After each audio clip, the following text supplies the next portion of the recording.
As I told you many months ago, this presidential election is kind of a face-off between men and women. Donald Trump has an 8% lead with male voters because men believe Trump will restore our tattered economy and draw us out of endless wars that threaten to expand into a worldwide conflagration. Kamala Harris has a 9% lead with female voters because women want to kill their babies and they have no capacity for reason. Now, please don't think I'm totally unsympathetic with women's goals. We all want to kill their babies. They're expensive and they're constantly covered with snot, so you just have to walk into the same room with them and you're in bed for the next 2 weeks with some unidentifiable infection that normally only occurs in herds of wild goats living in isolated sections of Turkmenistan. But I do think that the right to vote and the capacity for reason ought to be linked in some way, maybe through a constitutional amendment requiring voters to take a reasoning test, or maybe just by telling all the women that the election's on Wednesday so they show up late. Because there have been certain developments over these last several days that make me think that the people planning to vote for Kamala, whether they're women or men aspiring to be women or even just men aspiring to be Tim Walz, are not thinking as clearly as maybe they ought to be. For instance, recently, many journalists and other Democrats have made the argument that Donald Trump is a Nazi because he held a rally at New York's famous Madison Square Garden, and the Nazis held a rally at the Garden in 1939. Now, if you're a man and have the capacity for reason, or you're married to a man and got it that way, you might find yourself thinking, gee, that doesn't make any sense. I mean, whenever music played at the Garden, Trump danced around clumsily like a performing bear, so it was really more like the recent Taylor Swift concert there than the old Nazi rally. And I thought women loved Taylor Swift. But who can understand these mysterious creatures? See, men hear this nutty notion that Trump's a Nazi because he held a rally at the Garden, and they think, wow, that just sounds to me like the inarticulate howl of a Democrat dinosaur sinking into the bubbling hot tar pit of his failed policies until he vanishes beneath the black surface of his misguided ideology. Whereas apparently women hear it and they're like, ooh, bubbling hot tar. Maybe that'll be good for my complexion, and then I'll be able to attract men who don't care a damn for me, so I better vote for Kamala in case one of these bastards gets me pregnant and I have to kill the baby. I'm not saying that's word for word what they actually think. I'm just trying my best to reconstruct what's in those pretty little heads of theirs. The complexion thing might be off, but I know that dead babies figure in there somewhere. Anyway, here's another thing. There was this Kamala campaign ad telling wives to lie to their husbands about who they're going to vote for because the voting booth is, quote, the one place in America where women still have a right to choose, unquote. And at first I found that ad confusing because women have all the same rights that men have in America, and lying to your husband can only lead to unhappiness. But then I realized the ad was only confusing to me because I have the capacity for reason. Now, one way or another, the election will soon be over.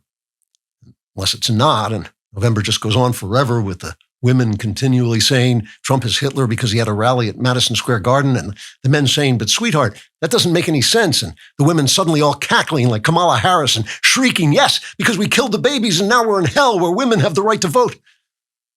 Actually, that may just be a recurring fantasy I have. I'm not sure. Maybe it's actually happening. Trigger warning. I'm Andrew Klavan, and this is The Andrew Klavan Show.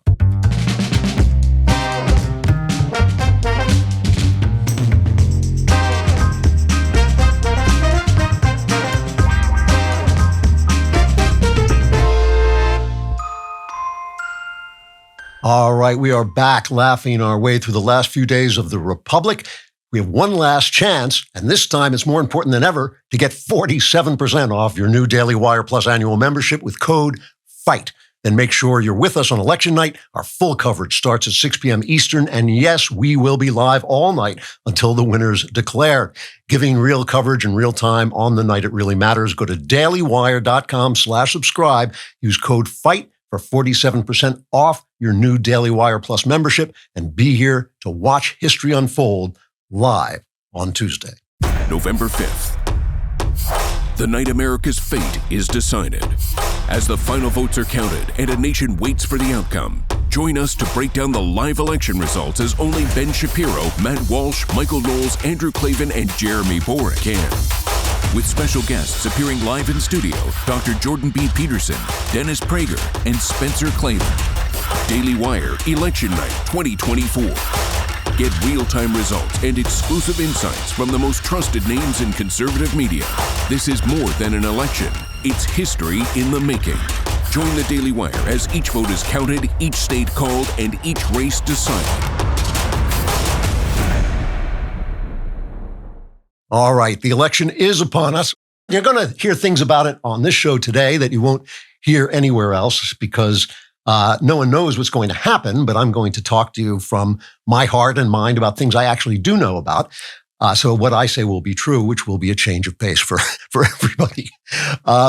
Before I start, let me remind you, I've probably forgotten to mention this enough that A Woman Underground, my new mystery novel, is out. Book Reporter says A Woman Underground reads like classic noir blended with literary fiction. The end result is a smart and savvy novel that constantly surprises. I made a mistake. I said to you, I always try to, all of the books in the Cameron Winter series have been on the USA Today bestseller list. And I thought the USA Today had discontinued the bestseller list, but I was wrong. I checked it out, and so far, A Woman Underground has not been on it. But it is on it. The 1619 Project is on it twice. So, as I always tell you, if you don't show up for the culture, you get the culture you deserve. And if you don't buy my book, the country will go down the drain. The same thing is true about voting, by the way. And there are a lot of women voting early, and women are tending to vote more for Kamala. So boys, if you are home playing video games instead of voting and complaining that Dragon Age the Veilguard has a 2-minute cutscene on how to apologize for using the wrong pronoun, that's going to be on you if you don't get off the sofa and go in and vote. I mean it. You got to do it. Voting is the whole way this whole thing works.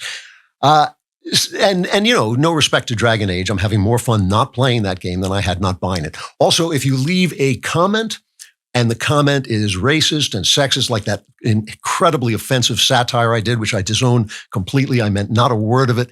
But if you say awful things like that, we'll read it on the show because that's the kind of thing we do here. Today's comment is from Booneyman67. He says, Bald Gandalf, I'm absolutely livid with you. I binge read your entire Cameron Winter series, and now all the other novels I was reading feel like trash. This is an effect of reading the Cameron Winter series. But he says, thanks for writing so damn well, and you've ruined everything else for me. That is my purpose, is to ruin everything I possibly can, including your relationships and, personal lives and everything.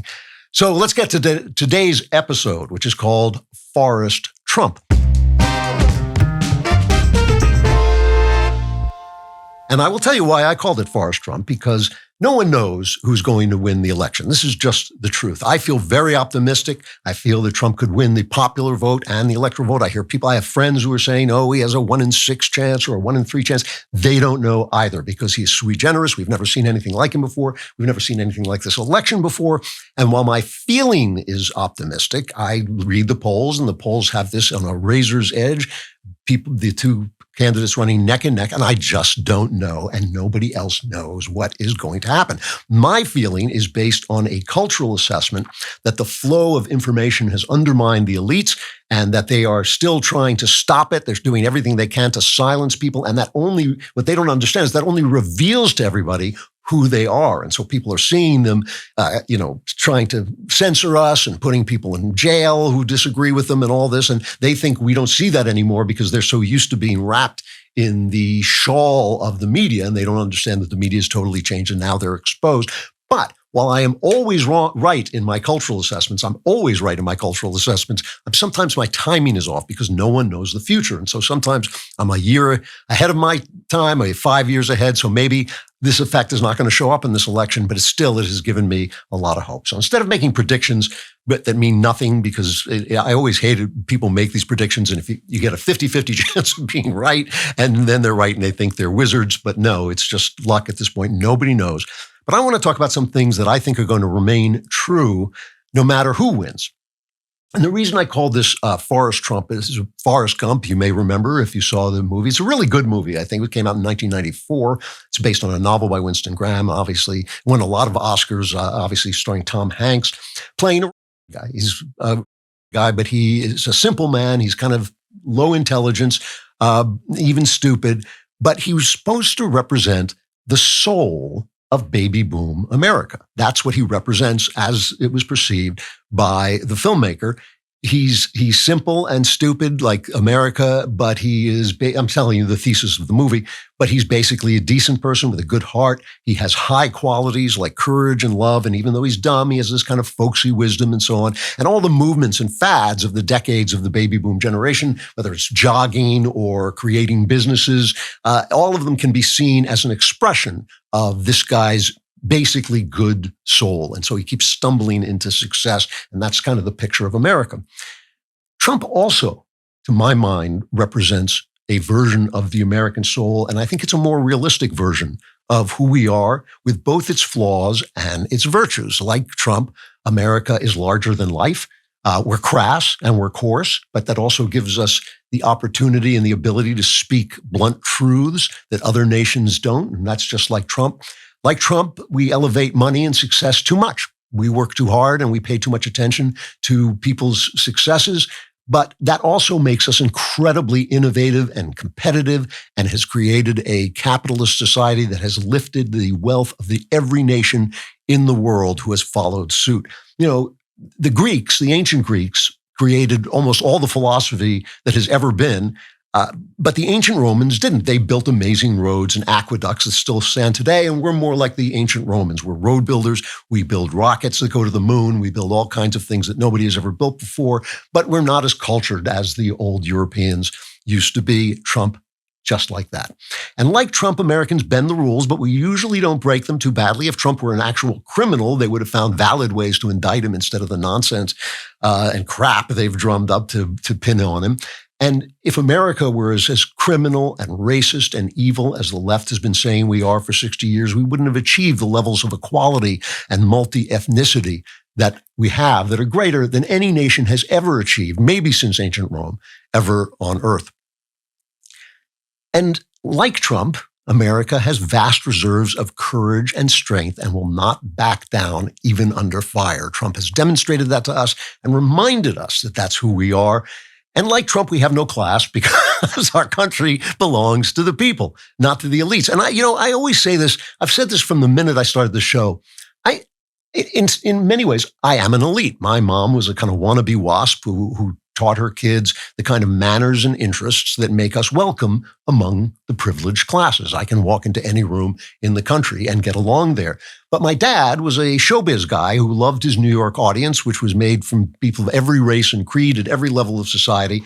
So it never occurred to me that having the manners and interests of the elite made me better than anyone else. That has actually never been part of my makeup. And the moment that I understood that Trump was the voice of the forgotten people in this country, I began to support him. And I support him more now than I did at the beginning, and more every day I see him. And I wag my finger a little bit at guys like Jonah Goldberg and David French, not because they're bad people. They're not bad people. They're good people. But in their unreasoning hatred of Trump's commonness, I think they've forgotten that in America, unlike every other country that's ever been, elites like them and like me are here to serve the people. It's not the other way around. So here is what I want to tell you about the election, because I think that's all we can think about. It's become obsessive. I'll be happy when it's finally over.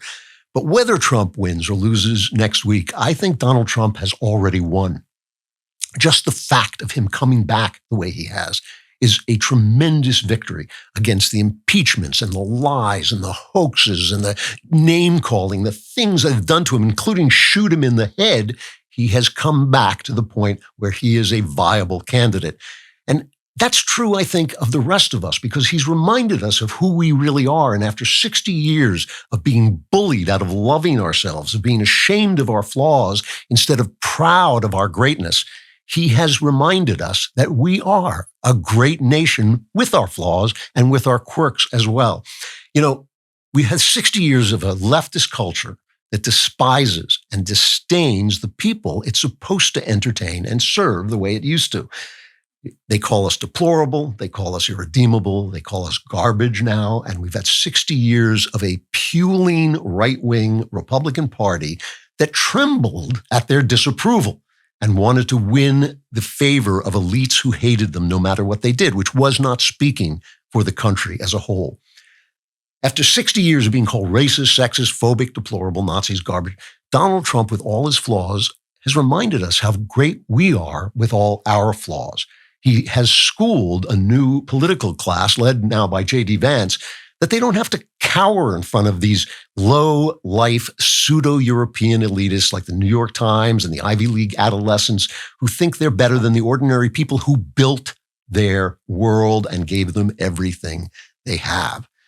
Trump has shown us that we don't have to sit still for the conniving, behind-the-scenes machinations of hateful little men like Barack Obama. And for all his skill as a politician, he is a little man, and so are all his minions. We can call them out, even as they call us names for doing that. I have always been honest with you, and from the minute I saw Donald Trump was going to win his first nomination, I told you that I found it sad in some ways that we needed a man so belligerent and so audacious to spit in the eye of dirtbags like the New York Times and Hollywood. I thought we should have been able to do this with the grace that Ronald Reagan has, but we can't anymore because it's our fault. We let the culture become the anti-American, anti-freedom hate fest that it has become. But despite our actual sins, like legally stripping unborn children of their right to life, I feel like God has looked after us yet again, and he sent us the man we needed for this hour. And whether he wins or loses, Donald Trump has already done what we needed him to do. The elites on the left and right are going to try to erase him. They're going to try to shut down what he represents, and they're going to try to silence us for continuing his legacy. But just like the church tried to stop the Reformation that began 507 years ago on Halloween, we know how that turned out. You can't stop the future. You can't stop the technology that gives the people a voice, and we are going to win. Win or lose, Donald Trump, just by being who he is, has reminded us of who we are, and win or lose, in our hearts and in our minds, he has made America great again. You know what the radical left doesn't want you to have? A good night's sleep. And yes, with me, they're winning. But you don't have to toss and turn, worried about the latest crisis that they've manufactured. We need to be well rested to fight the fight. And that's why I'm so excited to talk about Beam's Dream Powder. Also because I like it and it helps me fall asleep. But it's also a science-backed, healthy, hot cocoa that will help you sleep as well. Between late night show prep and early morning broadcasts, getting quality sleep used to be a real challenge for me. It's still a challenge for me, but if I use Beam Dream, it does put me out. Dream Powder has been a game changer. Other sleep aids can cause next-day grogginess, but Dream contains a powerful, all-natural blend of reishi, magnesium, L-theanine, apigenin, and melatonin to help you fall asleep, stay asleep, and wake up refreshed. And the best part is it tastes great. I personally love the sea salt caramel flavor. It's only 15 calories, 0 sugar. It's like having dessert before bed, but it's good for you. Just max it with hot water or milk, and you're ready for some serious rest. And right now, Beam is offering my listeners exclusive early access to their cyber sale. This is their biggest sale of the year. My listeners can shop it early before anyone else. Get up to 50% off when you visit shopbeam.com/Klavan and use the code Klavan at checkout. This is your chance to try it for the lowest price of the year. Head over to shopbeam.com/Klavan, enter the code Klavan and unlock your early access. That's shopbeam.com/ how do you spell it? KLAVAN, and then use code KLAVAN for up to 50% off.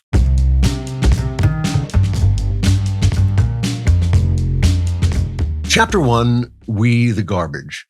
This week, we got a perfect example of what I'm talking about, of the way that the left reacts to half of the country, and it's really more than half of the country, and why Trump has been victorious over them. Trump held this rally he was planning to hold at Madison Square Garden, and they really did come out. It was James Carville, I think, who introduced it, but it was obviously the talking point for the Democrats that somehow this was the same Trump giving a rally at the famous venue, Madison Square Garden, was somehow like unto the Nazis who gathered there in 1939, a completely absurd talking point. But it was not just the press. Tim Walz picked it up. You said over the weekend, referring to it, there's a direct parallel to a big rally that happened in the mid-1930s at Madison Square Garden. Well, look, you were comparing that rally to a Nazi rally? Look, I'm comparing it to the hate that came out of this, and I think they confirmed that. You stand by that comparison, though, to a Nazi rally? Look, the rally, you saw it for yourself. I'll let the American public make the decision of what they saw. What about you, though? So I know what I saw, and I'll just leave it at that. All right. So the op-eds in major newspapers, the Washington Post, MSNBC, interspersed pictures of the Nazi rally with the Trump rally. Unbelievable. That's what we expect from MSNBC, which is just NBC, right? It's the same station.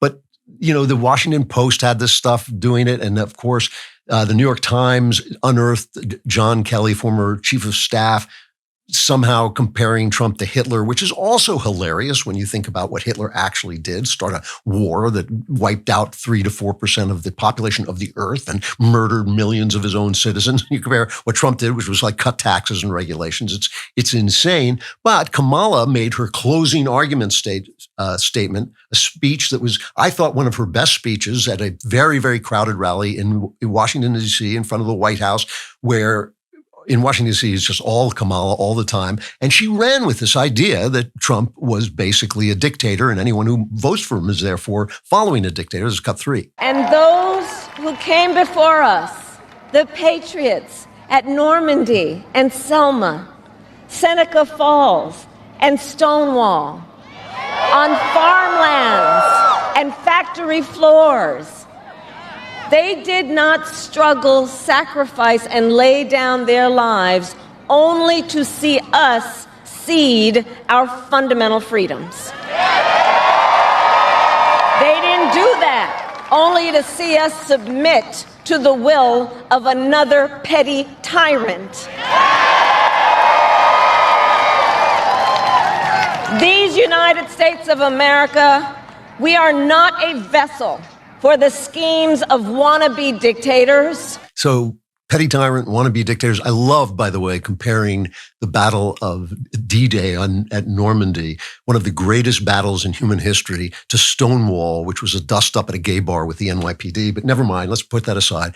They hold the rally. Michael Knowles was there, but aside from that, it was apparently a lovely event, very, exciting, and Trump is always very charismatic. This is the way it is covered on ABC's Good Morning America by George Stephanopoulos and Rachel Scott. This is cut 2. It was a rally marked by profane and racist jokes, including the opening comedian who called Puerto Rico a floating island of garbage.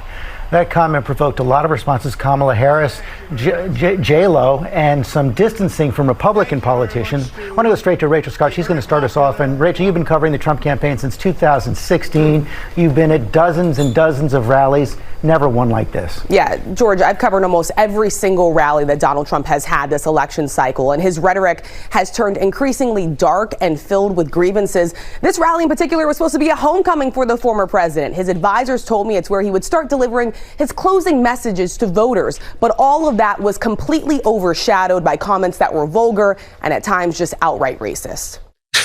Let's remember, by the way, this is George Stephanopoulos, whose resume for being hired at ABC, his qualifications for being hired at ABC were silencing women who had at least allegedly been raped and harassed by Bill Clinton. That was his resume. What did you do? Well, I silenced women who were allegedly assaulted by Bill Clinton. Oh, good, you're hired. You can be one of our top anchormen. And so they have to do this because they've already said it's a Hitler rally. It's like nothing else they've ever seen, but it was actually a typical rally. And all they could really come up with was this joke by insult comedian Tony Hinchcliffe, who did a pre-show warm-up. This is cut 4. There's a lot going on. Like, I don't know if you guys know this, but there's literally a floating island of garbage in the middle of the ocean right now. Yeah. I think it's called Puerto Rico. Okay. All right. Okay. We're getting there.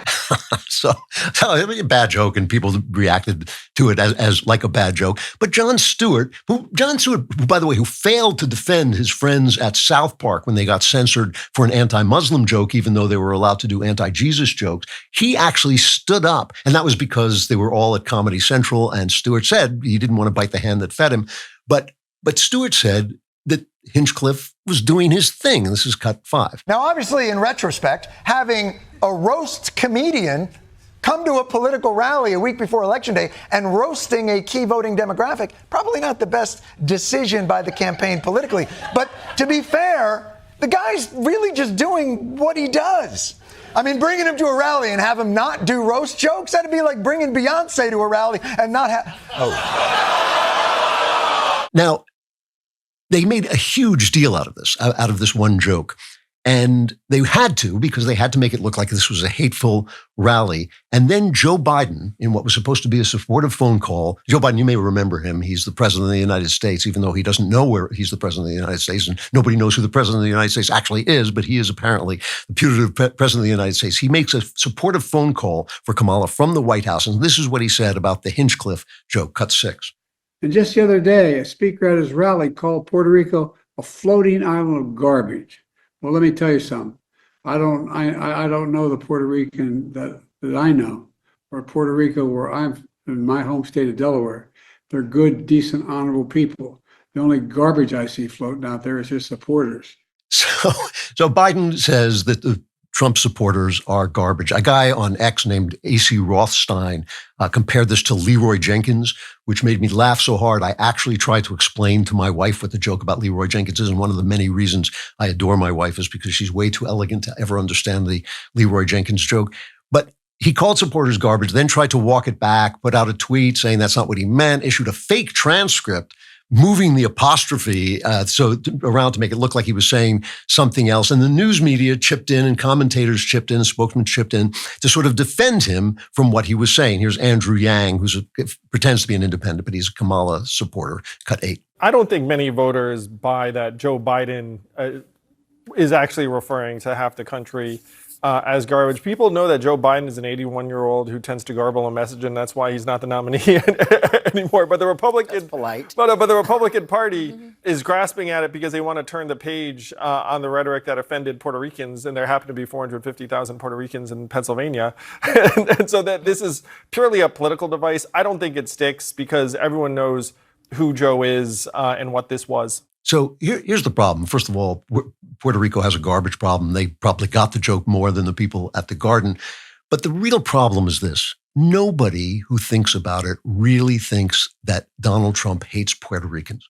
Donald Trump is kind of an old-fashioned guy who just says exactly what he thinks. He's a New Yorker. New Yorkers are all the same. We all make jokes about one another, but we all live together. I was a New Yorker for many, many years. You know, you make jokes because friends make jokes about one another, but that is not really, expressive of hatred, even though the left seizes on them. The left can make any joke it wants about anybody and nobody says a word about it. But on the right, if you make a joke, they pretend to take it seriously. No one thinks that. But everyone knows the left hates Americans who disagree with them. They're irredeemables, they're deplorables, they're racist, sexist, they're homophobic, they're Islamophobic, they're every kind of phobic there is. Nothing they say is right. Their religion stinks, their patriotism is overblown, they're Christians, which is disgusting. We've heard this literally for 60 years, and only in election time do we start to get this kind of patriotic verbiage that comes out. Just the fact that Obama, after he got elected, said, I'm going to fundamentally transform this country, and he's gone a long way toward trying to do it. All that happened was Joe Biden spoke plainly because he has dementia. That is exactly what happened. And Trump grabs hold of it. He's on a plane. His team gets him a garbage truck with a Trump sign on it. And the press is now, in great Trumpian fashion, he forces the press to cover him, and he drives up in this truck. This is cut 9. How do you like my garbage truck? This truck is in honor of Kamala and Joe Biden. And then he shows up at his rally in an orange vest that the drivers wear. And he says he didn't want to wear it, but his team told him he'd look thinner, and he fell for it. That's why a very funny routine about how hard it was to get up on the truck. And you probably heard the routine he did. It was very funny. But that's not the part I want to play. I want to play something he said that was actually much more important, which is cut 10. This week, Kamala has been comparing her political opponents to the most evil mass murderers in history. And now, speaking on a call for her campaign last night, crooked Joe Biden finally said what he and Kamala really think of our supporters. He called them garbage. No way. No way. And they actually mean it, even though, without question, my supporters are far higher quality than crooked Joe or lying Kamala. Higher quality. My response to Joe and Kamala is very simple. You can't lead America if you don't love Americans. That's true. Now, that line to me is incredibly resonant and should be resonant to the people I was talking about before, the Jonah Goldbergs and the David Frenches, who just hate Trump so much they have lost the plot of who this country is for and what it was built for.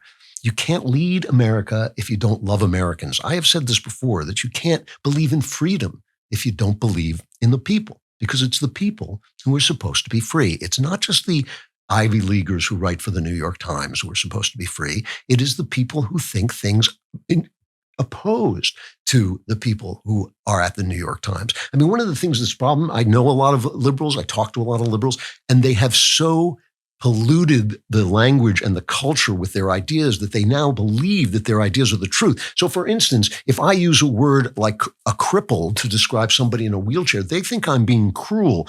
I don't believe that using words like disabled or upwardly mobilely, challenged, I don't believe that that's a kindness. I believe that being crippled is a painful thing and the word should sound like what it is. I'm not insulting anybody. Anybody, of course, can be crippled.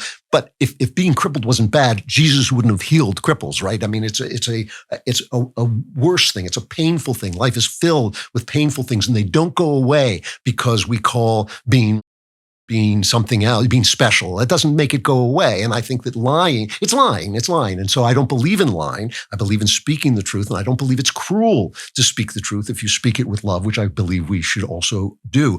That's why Biden's gaffe stuck.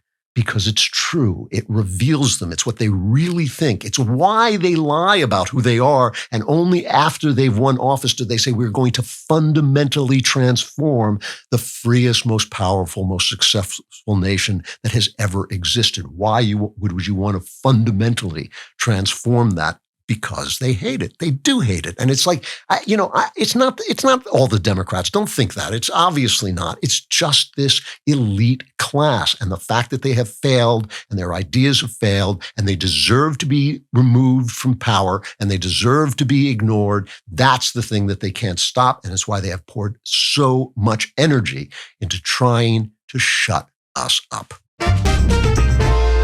You got to prioritize your health. Take it from me. You do not live this long and look this beautiful if you don't.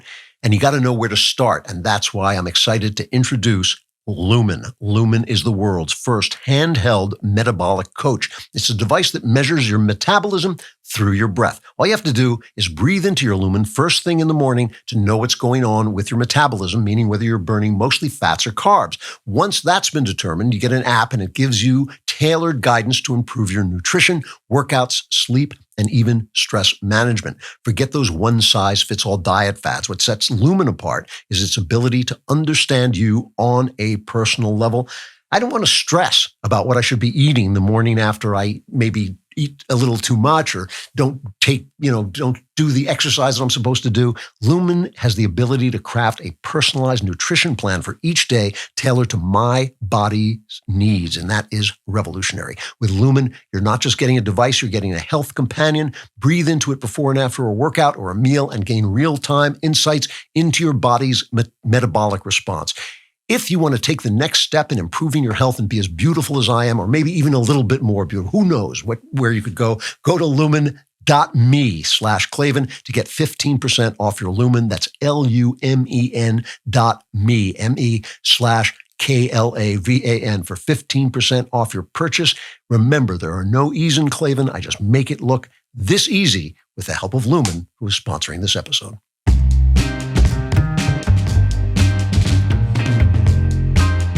Chapter 2, Shut Up. Now, I've told this story before, and I'll only tell it briefly now, but the way that I got into commentating when I was just a novelist and a screenwriter is Roger Simon, who is also a screenwriter and a novelist. I would bump into him in Hollywood from time to time, and he would say, we're starting this new project called PJTV, and I want you to be part of it. And it was a conservative commentary thing, and it was kind of the Daily Wire before there was the Daily Wire. And I was like, yeah, I don't want to be in front of a camera. I'm a writer. I like my privacy. I like kind of being the invisible man.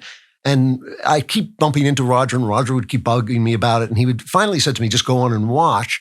And I went on and watched, and there was Bill Whittle, and I thought, wow, that guy could be a network anchorman if he weren't telling the truth. The only thing keeping that guy off the networks, because he was such a talented broadcaster, I thought the only thing keeping that guy off the networks is the fact that he's speaking the truth. And so I called Roger, and I said, listen, I would work in a place with a guy of that level of talent, but what I would want to do is I would want to do Bill Whittle, but as Monty Python. And Roger was like, sure, we're just throwing things at the wall to see if they stick. So I went in and did what I thought was a kind of clever video about the fact that everything the left says can be translated into shut up. They never make an argument. They only try to stop the argument that takes theirs apart. That's all they ever do, because they don't have an argument. Everything they have done since 1965 has made life worse for Americans, and that's just the truth. And so when you say, your policies, your welfare, all these things have actually made life worse for the people you said you were trying to help, all they can say is you're racist, you're sexist, you're this, you're that. Shut up. It all translates into shut up. So here is just a little clip. I don't like to play my old clips, but here I found this. Almost everything on PJ TV has been scrubbed. I don't know why exactly, but I found this. Somebody else put it up. This is just a little clip of my first video that I did for PJ TV called Shut Up. It's cut 11. The left here has been making the shut up argument at least since the 70s, when it became clear that all their other arguments had failed. Since it was the only argument remaining to them, they had to invent different ways to say it. If you pointed out that their weakness allowed the murderous tyranny of communism to expand, for instance, well, you were a McCarthyite. Shut up. If you proved that their leniency toward criminals turned our cities into cesspools, you were a fascist. Shut up. When you pointed out that their welfare policies destroyed black families and created a social disaster of vast proportions, you were a racist, a sexist, uncivil, worse than Hitler. All just different ways of saying, shut up. So things haven't changed very much. I was so much more beautiful. It makes me weep to just see what a beautiful person I was. I'm also wearing, I think, the same shirt. I should probably put it in the laundry. But anyway, this week, Ben Shapiro, Tucker Carlson, Elon Musk, and many other conservative commentators, including me, got an email from Nico Grant at the New York Times.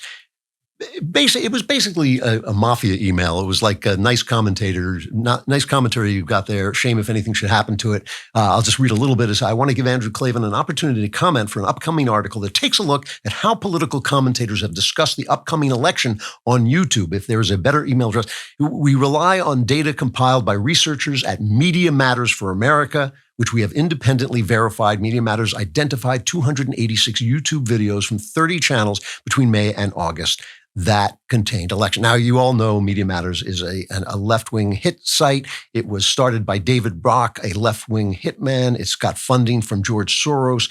I think over $1 million came from George Soros. David Brock, if you don't know, is his ex-boyfriend ran Comet Pizza.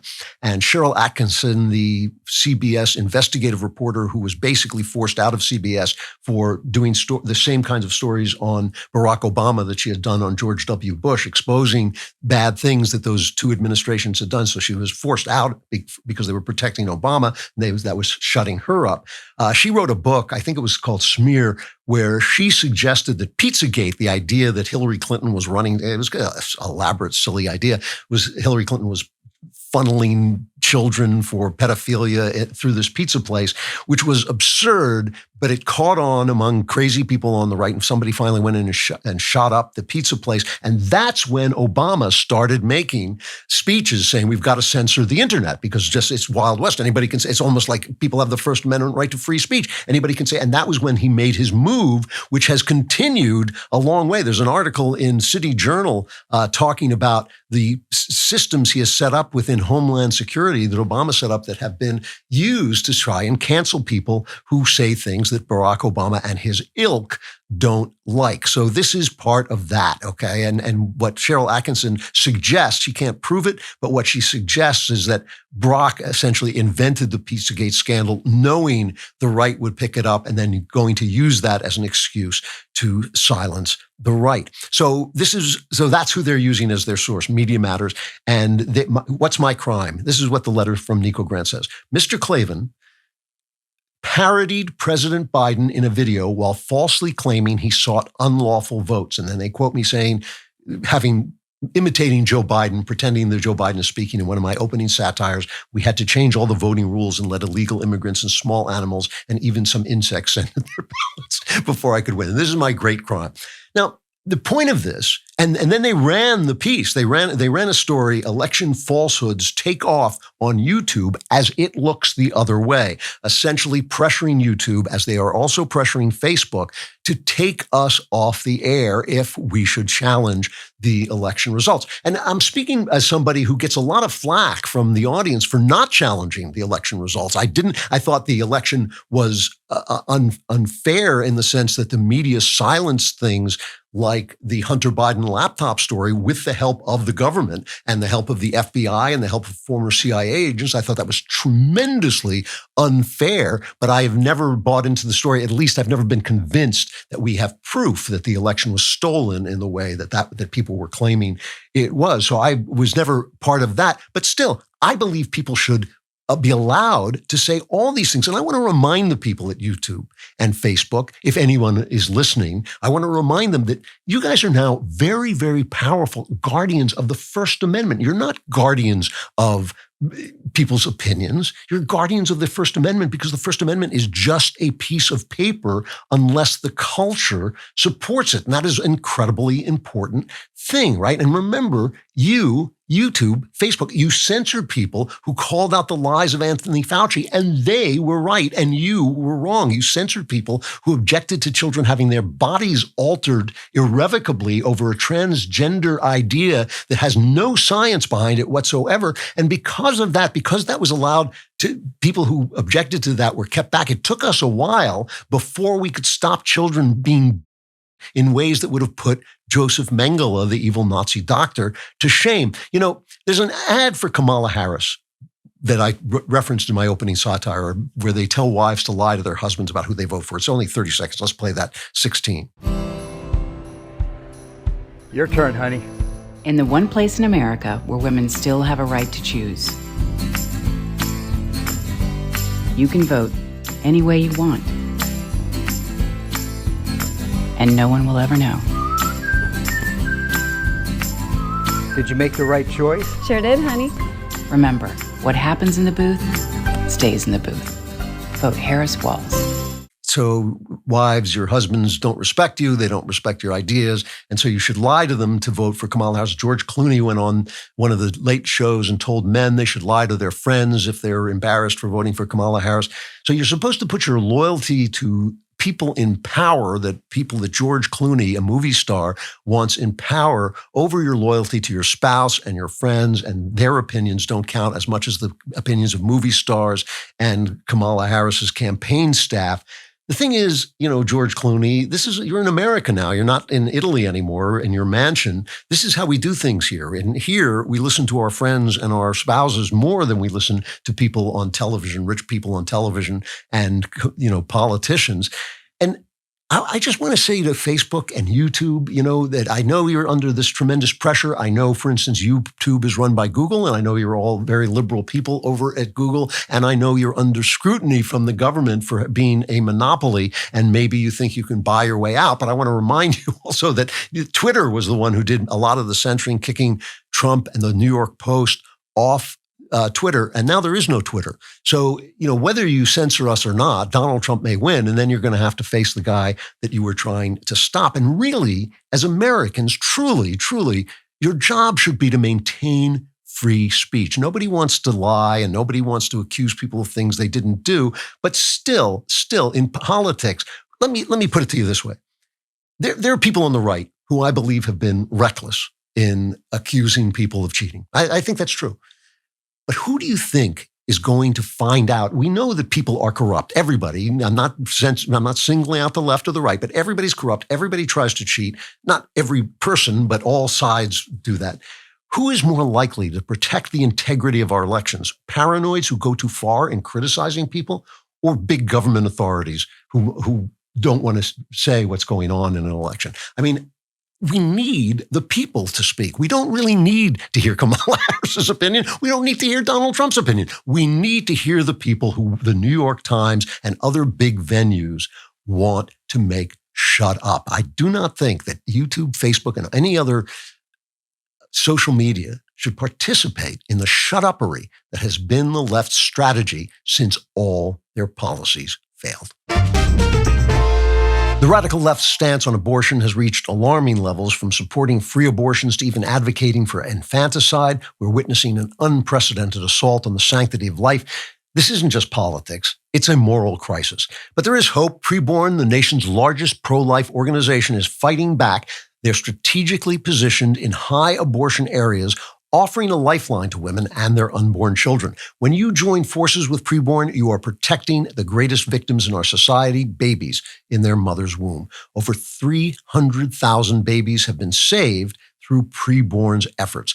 When a woman considers ending her pregnancy, PreBorn is there with compassion, support, and the power of ultrasound technology. This simple tool doubles a baby's chance at life. You can be part of this crucial mission for just $28. You can fund one ultrasound. $140 saves 5 precious lives. For those able to make a larger impact, your tax-deductible donation of $5,000 will sponsor PreBorn's entire network for 24 hours, helping rescue 200 babies. To make a difference, dial pound 250 and say baby. That's pound 250, keyword baby, or donate securely at preborn.com/Klavan. That's preborn.com/KLAVAN. Stand with truth, stand for life.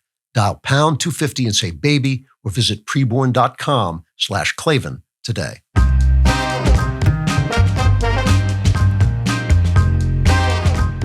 Chapter 3, welcome back, Bannon. Now, along with silencing their opponents, the left expresses its disdain by lying to us about their aims. They run as centrists. They do it again and again and again. Kamala Harris is doing it right now. After calling us Nazis, Kamala said in her closing argument speech, this is what she said about free speech, this is cut 12. Unlike Donald Trump, I don't believe people who disagree with me are the enemy. He wants to put them in jail. I'll give them a seat at the table. Now, while she's saying this, Steve Bannon, her opponent, who they put in jail, was released from prison. Now, Bannon was in jail for ignoring a congressional subpoena, something which Merrick Babyface Garland has done, which Eric Holder, Obama's AG before him, and also wingman, has done. You know, he was a political prisoner. There was absolutely no question about it. And the thing about Steve has an interesting personality. I guess he's, what I'm trying to think of the word. He's got an up and down personality. He's alienated a lot of people. But I always got along with him. I knew him in Hollywood. He came to Hollywood to make movies, and anybody who comes to Hollywood and makes movies contacts the people they think are the best screenwriters. He contacted me. We became pals. We weren't close friends, but we became pals. We always say hello to each other when we bump into each other. And I've never had anything but a good experience with Steve. But I know people that I trust who says he's alienated them in various ways. However, whatever you think about him, he was a political prisoner for his opinions. You do not put people in prison for ignoring a congressional subpoena unless you are trying to punish them for what they believe. So he came out, and I wanted to visit him, and I asked a mutual friend if I could visit him, and Bannon had said that he didn't want anybody to visit him. He didn't want anybody to write to him. He wanted people to just pay attention and fight for the election. And I took that on board. I believed it, but I'm really glad he's back. I welcome him back. And he came out and he gave a really interesting press conference because he was in Danbury, and he was just in Danbury prison with, he said, minority men. He was talking to blacks and Puerto Ricans and all kinds of people who were in prison. And he said it was empowering and it was instructive. And this is what he told the press who were trying to, make the story about this comedian at Madison Square Garden. Is cut 13. The system is not only broken, the system is rigged against the working class of this nation. And I saw at Danbury that we're going to move past the politics of race with an intermediate stop in the politics of gender, which is being forced on everybody right now. We're going to get to what is important, and that's the politics of money. And once we get to the politics of money, there's going to be some fundamental changes in this country. Now, that's an interesting point of view. I'm not sure, I listened to Bannon's ideas, and I frequently disagree and half agree. And I kind of half agree with that. I'm not sure that money is as much the issue as class.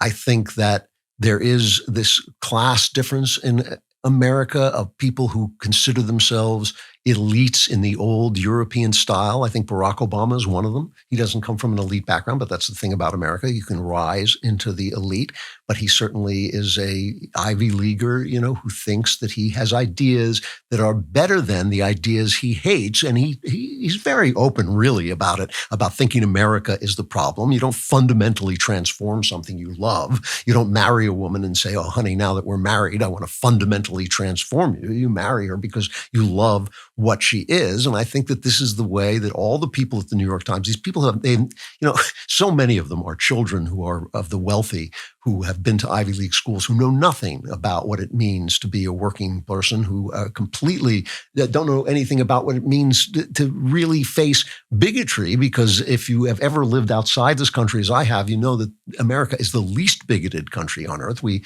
all have tribalness inside us, just like we all have lusts and greed and all sorts of things. And it really doesn't matter what you feel inside. It matters how you behave and how you treat other people, and your motivations don't matter.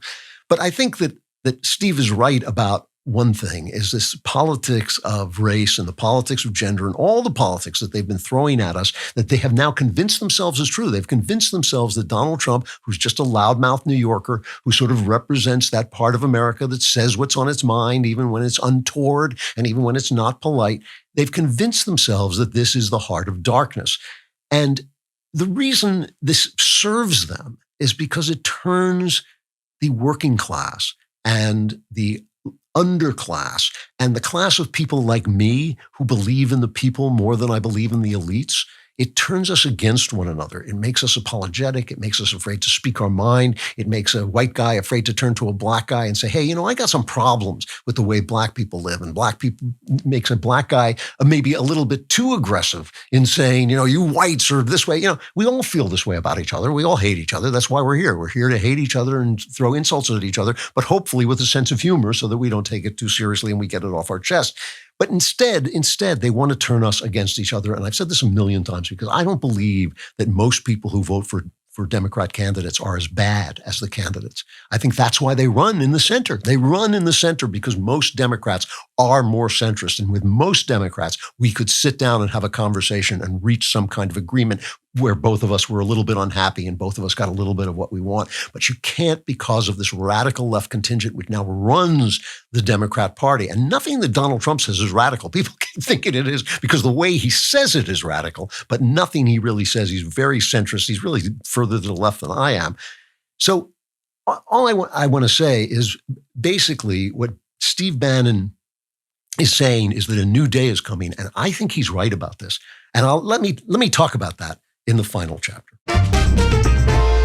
Okay, here's a product I used just the other day because I love being able to enjoy a glass of white wine with friends and not have to worry about how I'm going to feel the next morning. So I used Pre-Alcohol by ZBiotics. Here's what makes it special. ZBiotics Pre-Alcohol Probiotic Drink is the world's first genetically engineered probiotic. It was invented by PhD scientists to tackle rough mornings after drinking. The science behind it is actually kind of interesting. When you drink alcohol, it gets converted into a toxic byproduct in the gut. And contrary to what most people think, it's this byproduct, not dehydration, that's to blame for your rough next day. That's where pre-alcohol comes in. It produces an enzyme to break this byproduct down.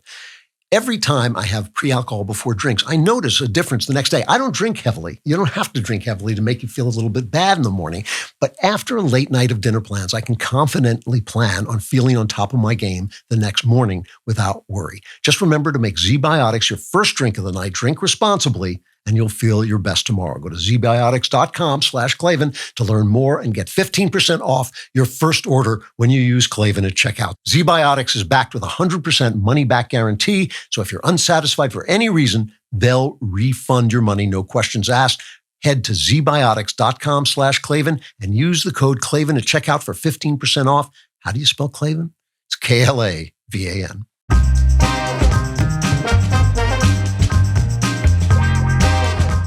Final chapter, the final chapter.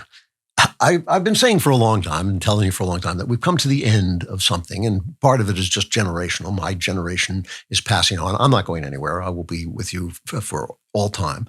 But my generation is passing on and new generations are coming, and this new technology of the internet and all this communication is changing everything far, far more than people understand. I really do believe it's really fascinating to talk. Sometimes when you talk to conservatives, it really makes me crazy because they do not see the future coming. They do not think about the culture in the right way. They think that if we can just get the culture to go back to where it was, but the culture never does that. It's always moving forward. It's going to move forward with new technologies. And if we can, I scold YouTube and Facebook because they're run by leftists, but it's up to right wingers to start to create things like that, not to create the old things, not to create Hollywood. Hollywood is over. It's time to create the new things that are going to come along and be the new entertainment venues and the new technological venues. And that's on us. I mean, it's just, we just do not pay attention to it. But this is the end of something. It's the end of two things. And I wanted to tell you what those two things are. One is the Democrat Party and one is the Republican Party.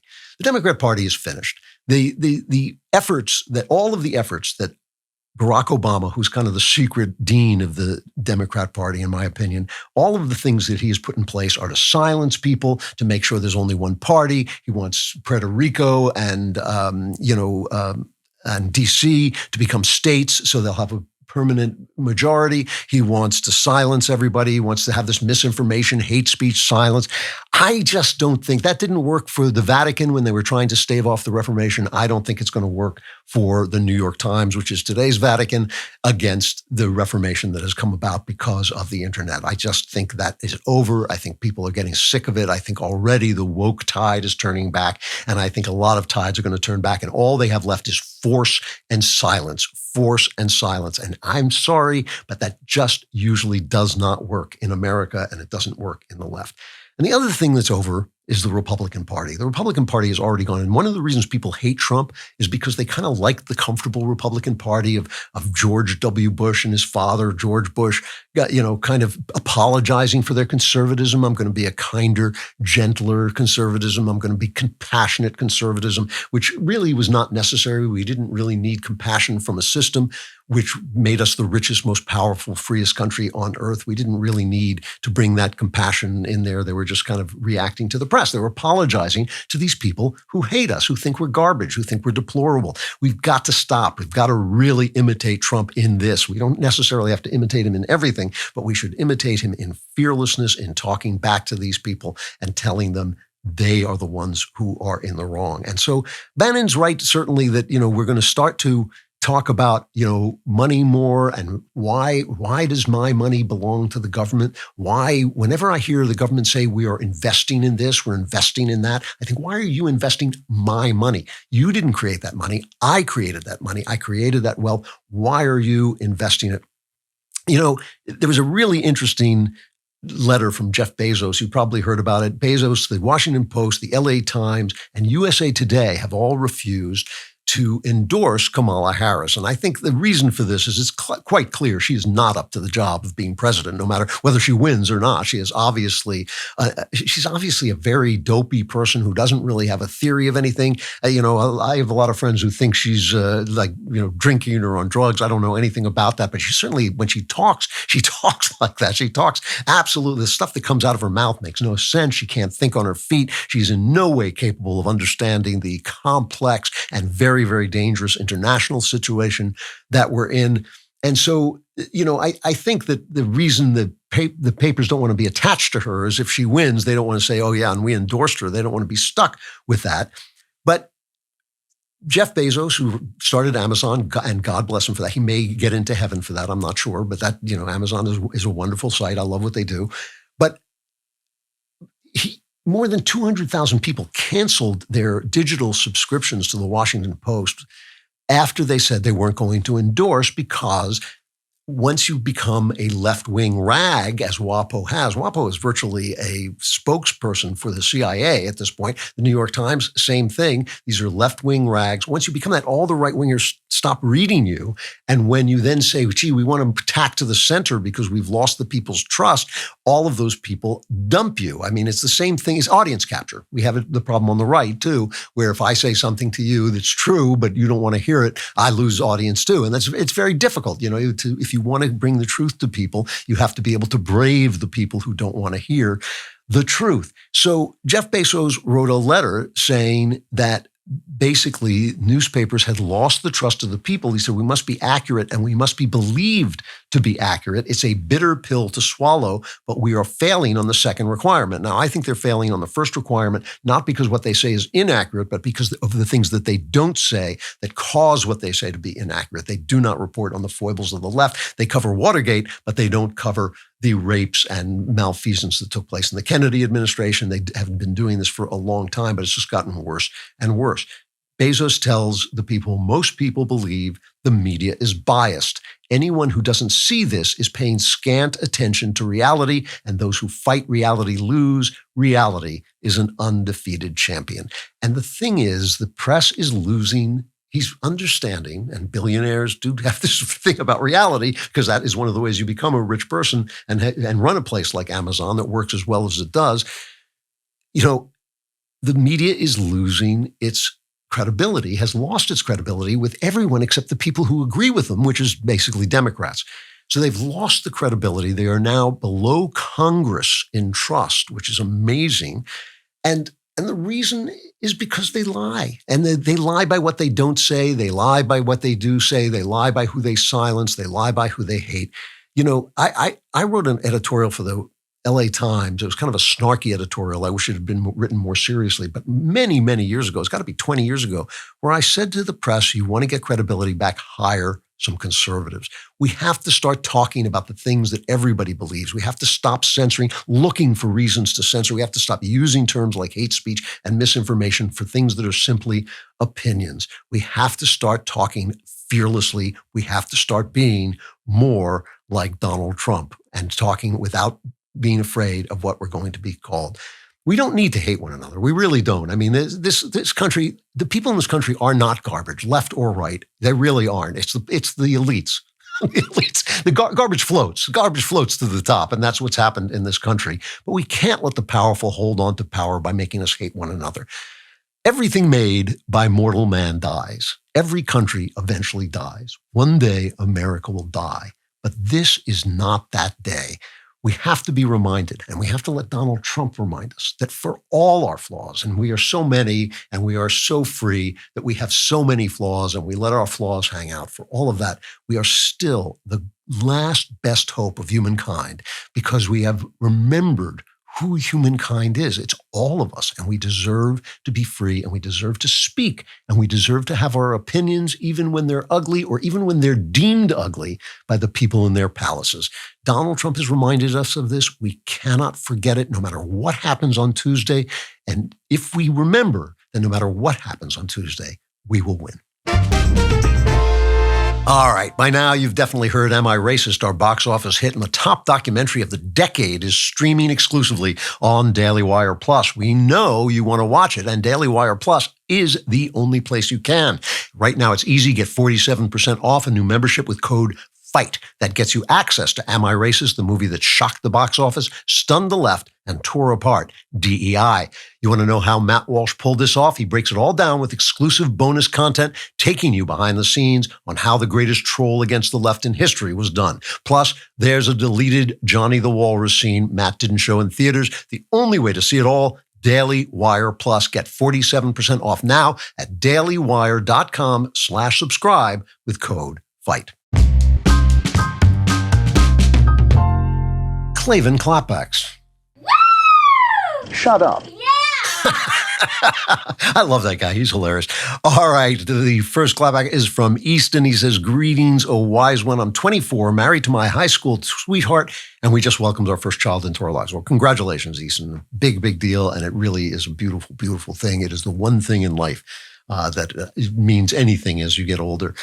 He says, your wisdom has had a profound impact on my worldview, both in realms political and religious. For that, I cannot thank you enough. I write to you through the sleep-deprived hours of new parenthood with my precious daughter resting in my arms. I think it's deeply important to be able to disagree with one another and still get along, but abortion has become my sticking point. My question is this: how do I maintain my feelings towards people I love in the face of this key issue of our time? I don't want to perceive my friends and family as murder apologists and evil people, but in this moment, I'm struggling. Thank you, and God bless you, Easton. You know, I understand, especially with your new daughter being born, I understand why you feel this way. And it is, for me as well, it is a very, very difficult issue because there's no logical defense of it. I'm sorry. There may be exceptions. That's how they always argue. What if you've been by your uncle and you're 7 and but somehow you got pregnant? That's what they come up with. But that's not what most abortions are. Most abortions are abortions of convenience and carelessness. Almost all of them, really. I mean, statistically. And there's no excuse. There's no excuse. And so how do you live with people you love who believe that this is okay? And the answer, I know I've used this example too much, but it's just true. I use the example of George Washington, a hero of liberty who could not understand how wrong slavery is for most of his life. Toward the end of his life, he began to get it, but it took him a long time. That's the power of the culture. That's the power of what's called the social imaginary. That is the reason that I fight so hard, not just for my books. Obviously, I have a personal interest in my books, but for the culture in general, because it sets a tone that lasts for years and years. And when I look at the bestseller list and my book's not on it, but the 1619 Project is, I know what conservatives don't know is 20 years from now, they're going to be whining at whoever is left, because I won't be here. They're going to be whining about, why did this happen? They must have stolen this because, no, they stole it now. It's being stolen now. It's not a steal. It's simply working the culture so that people's minds change without their knowing it. People who are in favor of this unforgivable practice are not themselves unforgivable because they have been made blind by the social imaginary. I get this letter all the time. How do I convince people of this? How do I convince people of that? How do I get people to stop doing this? How do I get them to start doing this? And the answer is 99% of the time you can't. Really, really, almost always, almost, not all the time, but almost always, the only thing you can do with people is love them. And I know there are some people who are dangerous and you have to stay away from them. And there are some people who are driving their car into a wall and you have to at least shout, look out. But most of the time, at least 95% of the time, you just got to love people and let them find their way. We all are lost. We all are blind. We all are uncertain. Even the people who think they're certain are the most uncertain of all because they think they know what they don't know. Remember, Socrates was the wisest man in Athens because he knew that he knew nothing. And so you always have to remember that people, all of us, know nothing. And the wisest man is the person who knows. And with that, you look at your friends and you realize that they have been swept away on a social imaginary. There's no defense of abortion that makes sense. It's simply not a logical thing to defend it. But still, they've been swept away on a social imaginary that lives like a cloud in their brain. And I'm sure we have our blind spots that live in a cloud in our brain as well. But obviously, this is a big one, and you just have to love them. And maybe the best thing I can say to you is maybe it is practice on loving something that's unlovable, because you must do it, because it is the only answer. You fight for what's right with the people who have the power to change what's right. With the people who are simply affected by it, you just have to love them. I know it's tough as hell. All right, we're going into Member Block, and that is an excellent reason to become a member today. Go to dailywire.com/subscribe and use code Klavan at checkout for 2 months free on all annual plans, or else you will be plunged into a Klavanless abyss. That's so many S's, I can't even pronounce it. It's a Klavanless abyss. That's where you're being plunged right now, unless you're a member. If you are a member, come to Member Block.